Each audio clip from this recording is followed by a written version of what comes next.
Trust the Profits Breeders' Cup coverage is brought to you by PlayUp Racebook, the most horse player-friendly racebook in the industry. PlayUp Racebook is always your best bet. This mile's so dirty.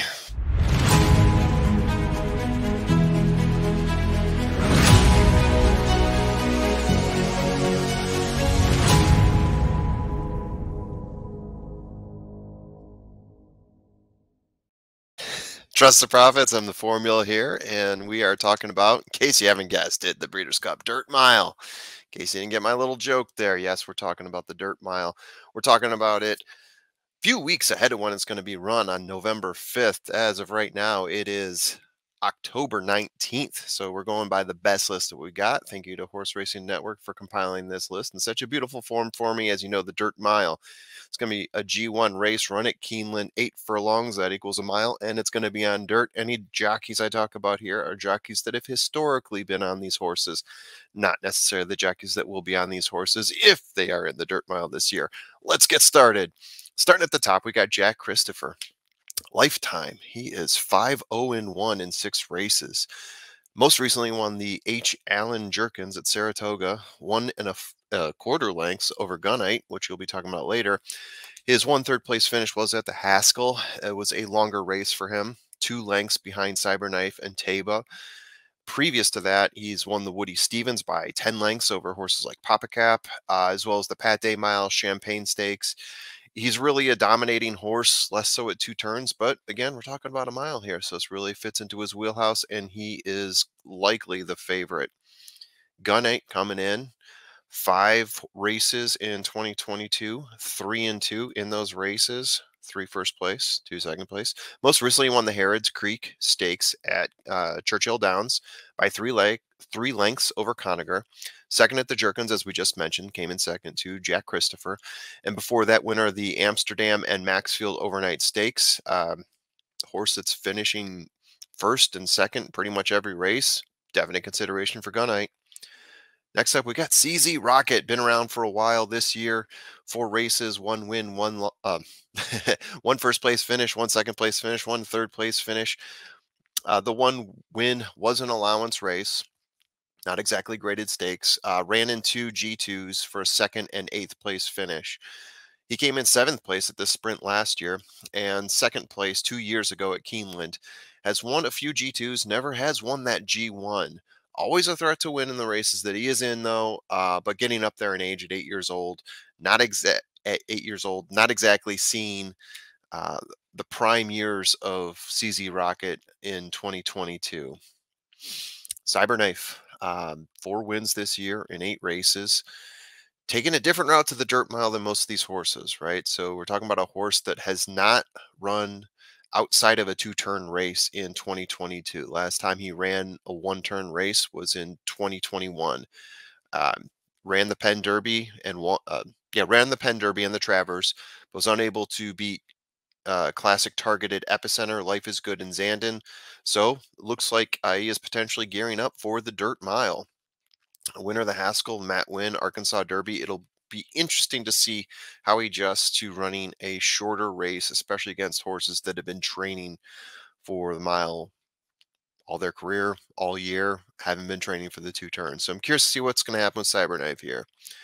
Simplification, similar to CYBERKNIFE. This is a horse that's been running 2 turns for quite some time this year. Went 4th at the Penn Derby, 3rd at the West Virginia Derby to Skippy Longstocking and We the People.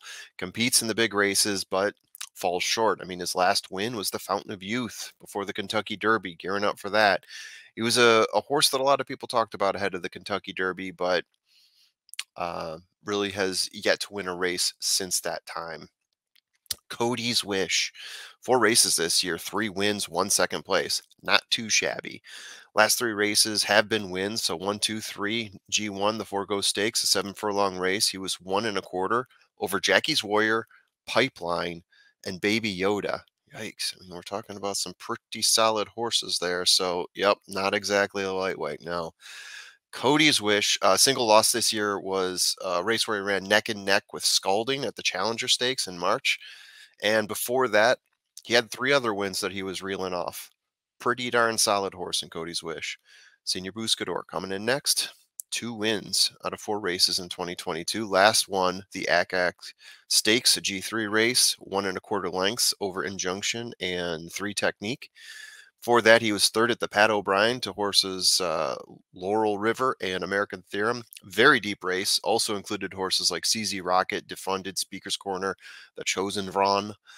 So he beat a number of good horses in that race, but just ended up in third place.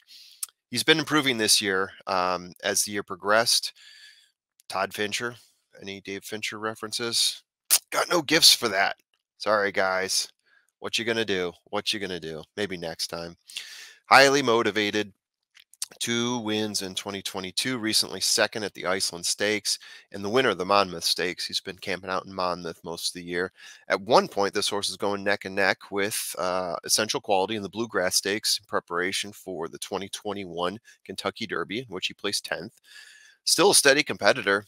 Took about a year off after the Derby and is now getting back into full swing. Definitely a threat here with Highly Motivated. The rest, who else we got going on here? Slow Down Andy, horse I really like. Once on the Derby trail this year, then came off. Competitive in Awesome Again Stakes, and he was the winner of the Del Mar Derby. This one's on the edge of competing, but I don't have him as high as some of the other horses here, possibly finishing in the top half. 3 Technique. This is a horse that's been in and out of graded stakes races. A little bit too inconsistent to consider here. Maybe in a smaller race, you throw him in and he gets you a nice price. Benevengo, 6 races, 4 wins. So he jumps off the paper with those 4 wins. But 5th at the Haskell probably means he isn't ready for the BC just yet. Laurel River, this is an interesting one. Probably one I should have made a slide for. 3 wins in 3 races, including the Pat O'Brien Stakes.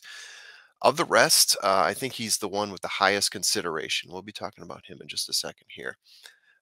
Big City Lights, an impressive Mandela 3-year-old. Lifetime, 4 races, 3 1-0, but maybe not ready for this level yet. Still a little bit fresh, still a little bit young.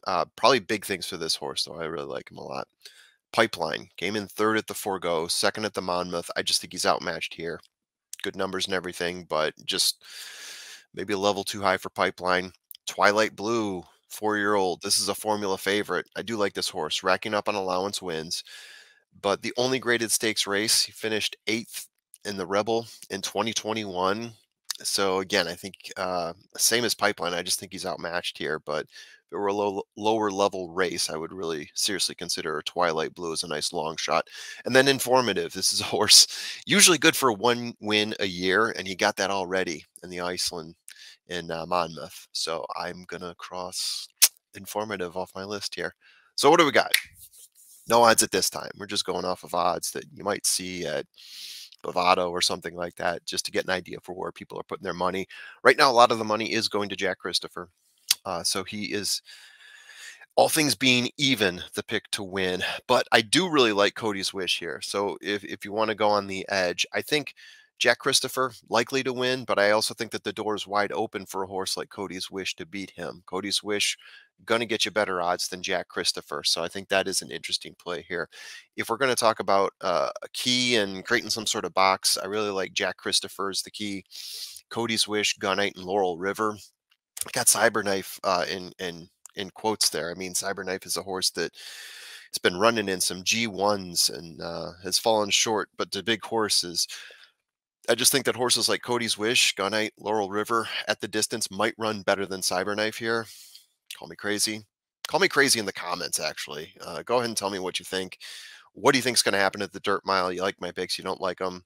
Either way, subscribe to us. Hope you like what we're presenting in terms of our content. We're having a great time doing it. Got a lot of good stuff for you here, and we hope to see you soon. Bye.